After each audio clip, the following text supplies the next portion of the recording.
What's up, friends? It's your boy Smitty here from Smitty Sells Cars. Today I'm right up the street from the homestead at the local Ford dealership. And I think it's time to snoop around and find out, is it really the time to buy a new Ford? Or should you just keep riding around in your grandma's Civic waiting for it to catch fire?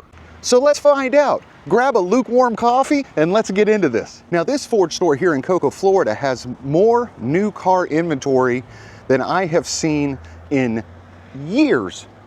And they also have a ton of used vehicles as well.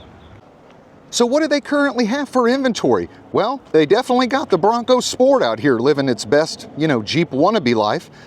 Great for folks who camp, once a year, but want everyone at Publix to think they're outdoorsy. Ton of them. What color is this even called? I don't even know. Hey, but look at this. This one was made in the US. Well, parts were. The rest of it was made in Mexico. What are they asking for these things? $43,100. One thing I do like about this dealership so far is I haven't seen any addendums. I haven't seen where, they're adding tons of accessories to their cars.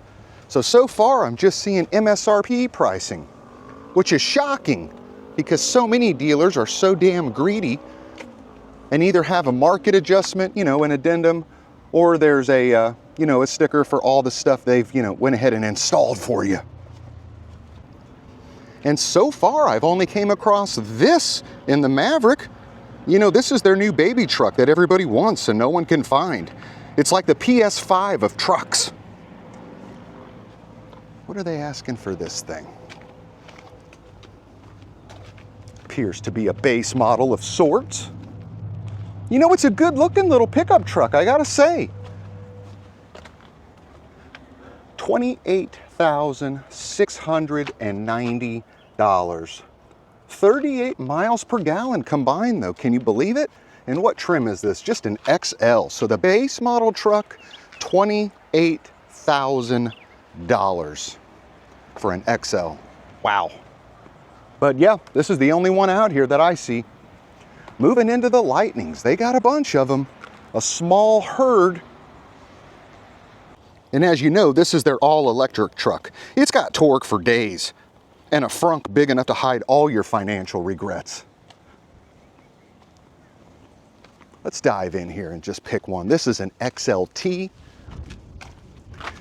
What are we asking for this? $69,115. And that is an 4x4 Super Crew XLT. Yeah, these trucks are expensive these days.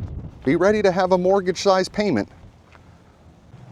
This one right here next to it is a platinum variant. Got the leather, more stuff inside than any human needs. Where are we looking? $88,565. So 89,000 US dollars for an all-electric pickup truck. What do you say there, Fuzzy Britches? What do you think? Is that just absolutely obscene?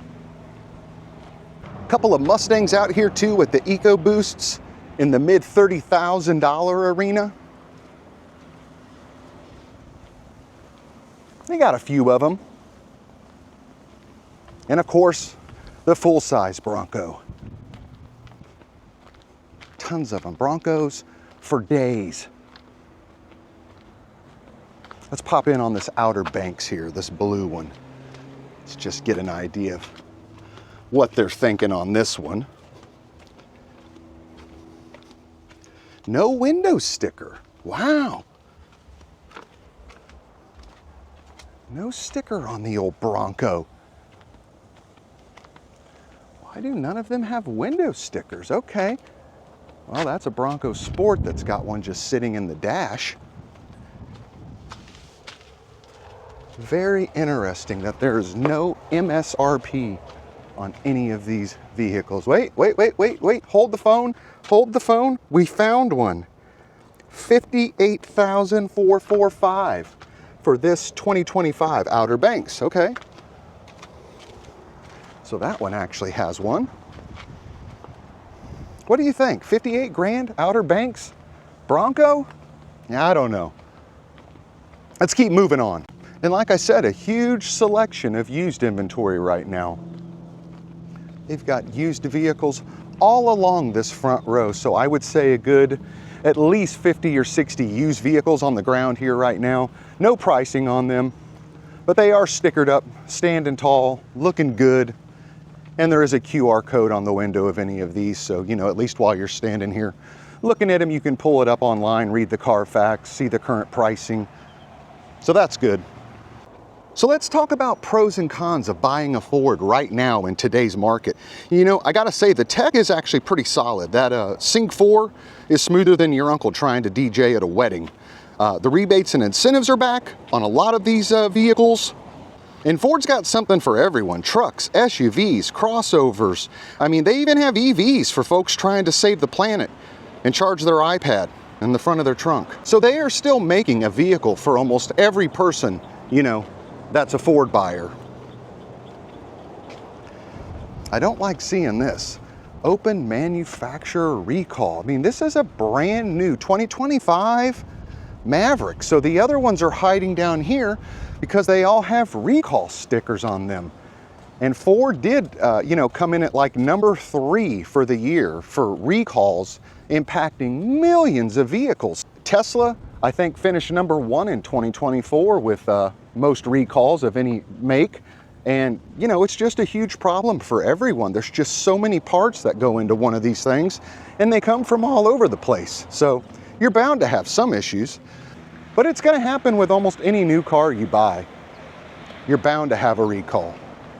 So what are some of the cons right now to buying a new Ford? Well, interest rates are still running wild. I mean, they came down a little bit, but you kind of got to refinance your soul to get what you want. And some models are in short supply. And used Ford pricing is actually softening. So, you know, don't expect Kelley Blue Book for your trade-in when you bring your Ford here and want your new one. You might get like, you know, Kelley Light Teal Book, but it won't be Blue Book. All right, so here's the Kool-Aid for 2025. In Q1, Ford's US retail sales jumped 5%, if you can believe that. And I think that's largely due to the surge in the F-Series pickups in March. That's, you know, almost 200,000 trucks sold since this quarter, you know, alone. But here's the kicker. Electrified Ford vehicle EVs and hybrids skyrocketed 26% to just under 74,000 units in Q1 of 2025. And hybrids alone leapt freaking 33%. I mean, the Mach-E hit a record with 11,600 and something units sold, if you can believe that. Now, don't think it's all sunshine and rainbows for Ford. I mean, tariffs and tight margins have hit Ford's profits hard in Q1. I mean, they dropped 5% to just over 40 billion, you know, in Q1. That's like a 65% plunge. I mean, Ford had to pull their earnings forecast, for crying out loud. And despite big revenue, shipments of the EV like the Mach-E are still limited by inventory, but with demand outstripping supply. So, should you buy a new Ford right now? Well, if you find the right deal and you're not, you know, financing for 96 months like it's a mortgage, then yes. Ford's lineup is strong, tech is tight, and hey, nothing says Florida freedom like a guy in a Super Duty with a lift kit. So let's talk about employee pricing for a minute. That magical deal where you pay what Bob in accounting pays. Sounds great, right? Well, kinda. You see, employee pricing sounds like a fat discount, but sometimes it's just the removal of negotiation and the reduction of rebates. So like, for example, if an MSRP is $50,000 and the rebate is $4,000, less negotiation, let's say of $2,500, you would have got a final price of like $43,500. Using employee pricing, your price is right up front, $45,200, zero wiggle room. Plus, you could be missing out on the $2,000 in incentives you could have had just by asking nicely and maybe bringing donuts. So basically, you're paying for the convenience of not having to argue. But it's like paying extra to skip the gym and still expect abs. So sure, it's a no haggle, no hassle setup, but don't confuse convenient with cheapest. It's like going to Disney and paying $35 for a sandwich because it came with a smile and a Mickey-shaped pickle. So there you go. That's the insider scoop. No test drive required. If you're still thinking of visiting your local Ford dealership and making a deal, well, I'll tell you to bring your pencil, your patience, and maybe even grandma. because we all know how much Grandma scares salespeople. And if all this data lit up your brain like a F-150 Lightning, go ahead and hit the subscribe button. I'm Smitty, and I'm here to make sure you don't get sold. I'll see you in the next one.